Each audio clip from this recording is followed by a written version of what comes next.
देखो टुनटुनी, तुम अब तक 11 बेटियों को जन्म दे चुकी हो। मुझे बस एक बेटे की ख्वाहिश थी।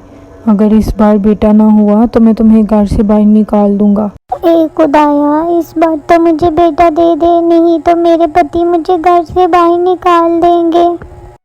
टुनटुनी अंडे पर बैठी हुई थी। तभी अंडा टूटने की आवाज आती है। अंडा टूटने की आवाज सुनकर टोना फौरन अंदर आता है। टुनटुनी बताओ, इस बार बेटा हुआ है कि बेटी? अरे तुम जवाब क्यों नहीं दे रही? इसका मतलब है इस बार फिर बेटी हुई है। अरे नहीं जी, मैं इस वजह से चुप नहीं हूँ। इस दफा तो हमें बेटा हुआ है। अरे वाह, आओ बेटा, इधर आओ, तुम मेरे पास आओ। अब से तुम मेरे साथ रहोगे। देखो टुनटुनी, मेरी बात सुनो। मैंने तुम्हें घर में सिर्फ इसलिए रखा हुआ था क्योंकि मुझे सिर्फ एक बेटा चाहिए था। अब तुम इन बेटियों को लेकर मेरे घर से निकल। जी, मैं इन 11 बेटियों को लेकर कहाँ जाऊँगी? इनको कैसे पालूंगी? इनको कहाँ रखूँगी? मेरे पास तो कोई घर भी नहीं है। मुझे कुछ नहीं सुनना है, बस तुम अभी के अभी इनको यहाँ से लेके निकल जाओ। ठीक है, मैं अपनी बेटियों को यहाँ से लेकर चली जाती हूँ। कोई ना कोई सहारा तो मिल जाएगा। आप हमारे बेटे का ख्याल रखना और इसको अच्छे से पढ़ाना। इतना कहकर टुनटुनी अपनी 11 बेटियों को लेकर घर से निकल जाती है। वो दिन भर जंगल में भटकती रहती है कि उसे रहने के लिए कोई घर मिल जाए। आखिरकार टुनटुनी को एक घर नजर आया। उसने दरवाज़ा खटखटाया। तभी एक तोता बाहर निकल कर आता है। क्या काम है बताओ? बहन, मुझे तुमसे एक मदद चाहिए। मेरे पति ने मुझे मेरी बेटियों समेत घर से बाहर निकाल दिया है। क्या मैं कुछ दिन तुम्हारे घर रह सकती हूँ?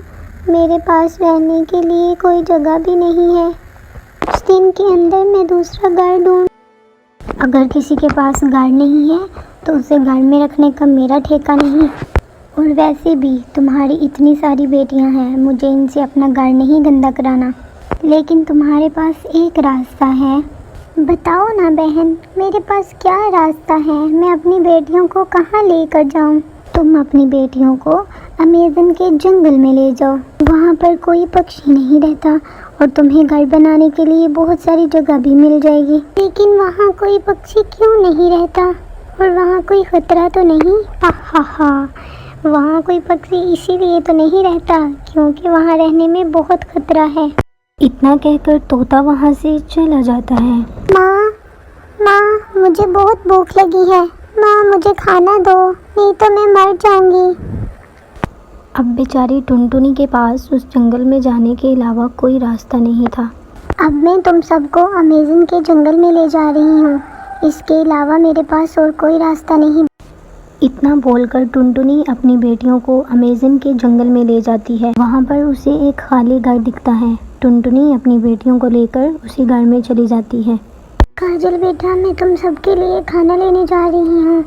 मेरे जाते ही दरवाज़ा बंद कर लेना और चाहे कुछ भी हो जाए दरवाज़ा नहीं खोलना जब तक मैं ना कहूँ। जब मैं लौट कर आऊँगी तो मैं ये आवाज़ निकालूँगी, मैं आई, दरवाज़ा खोलो। ठीक है माँ, जब आप ये आवाज़ निकालोगी मैं तभी दरवाज़ा खोलूँगी, लेकिन आप जल्दी वापस आ जाना। मॉन्स्टर ये बाहर बैठ के सारी बातें सुन रहा था। जैसे ही टुनटुनी बाहर गई, मॉन्स्टर सोचने लगा, आज तो बहुत अच्छा खाना मिल जाएगा, पेट भर के खाना खाऊंगा। आज तो खाने का काम बन गया। अब मैं इस चिड़िया के बच्चे को खा जाऊंगा। हा। मॉन्स्टर दरवाज़ा खटखटाता है। ये लोग दरवाज़ा क्यों नहीं खोल रहे? लगता है मुझे इनकी माँ जैसी आवाज़ निकालनी होगी, तभी ये दरवाज़ा खोलेंगे। लगता है दरवाजे पर कोई है, लेकिन माँ ने मना किया था। जब तक मैं ना कहूँ दरवाज़ा नहीं खोलना, इसलिए हम दरवाज़ा नहीं खोलेंगे। मैं आई, दरवाज़ा खोलो, मैं हूँ तुम्हारी माँ। माँ आ गई है, अब दरवाज़ा खोल देती हूँ। तुमने मेरी माँ की आवाज़ निकाल के मुझसे दरवाज़ा खुलवा लिया। चले जाओ यहाँ से, मेरी माँ तुम्हें नहीं छोड़ेगी।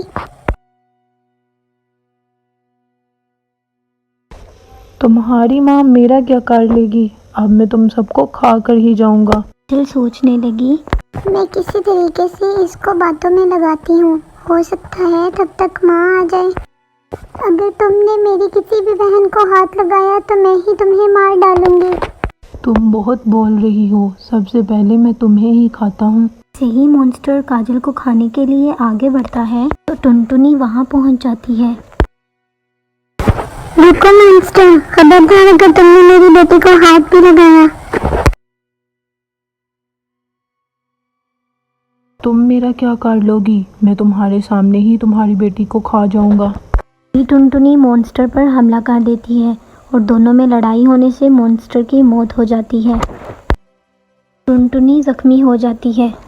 देखो काजल बेटा, मेरे पास अब ज़्यादा समय नहीं है, मैं तुम लोगों की अब और हिफाजत नहीं कर सकूंगी, इसलिए अब तुम अपनी बहनों को लेकर इस जंगल से चली जाओ।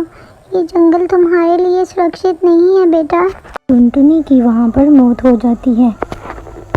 माँ माँ उठो, हम आपके बगैर कैसे रह। काजल अपनी बहनों को लेकर उस जंगल से चली जाती हैं। तो दूसरे जंगल में पहुँचती हैं, उन्हें एक बूढ़ा चिड़ा दिखता है। तब काजल उसके पास जाकर पूछती है, आपको क्या हुआ है, आप क्यों उदास बैठे हैं।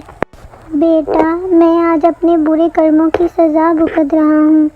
मैंने अपने बेटे की खातिर अपनी बीवी को 11 बेटियों के साथ घर से निकाल दिया था और आज उसने अपनी पत्नी की खातिर मुझे घर से निकाल दिया है।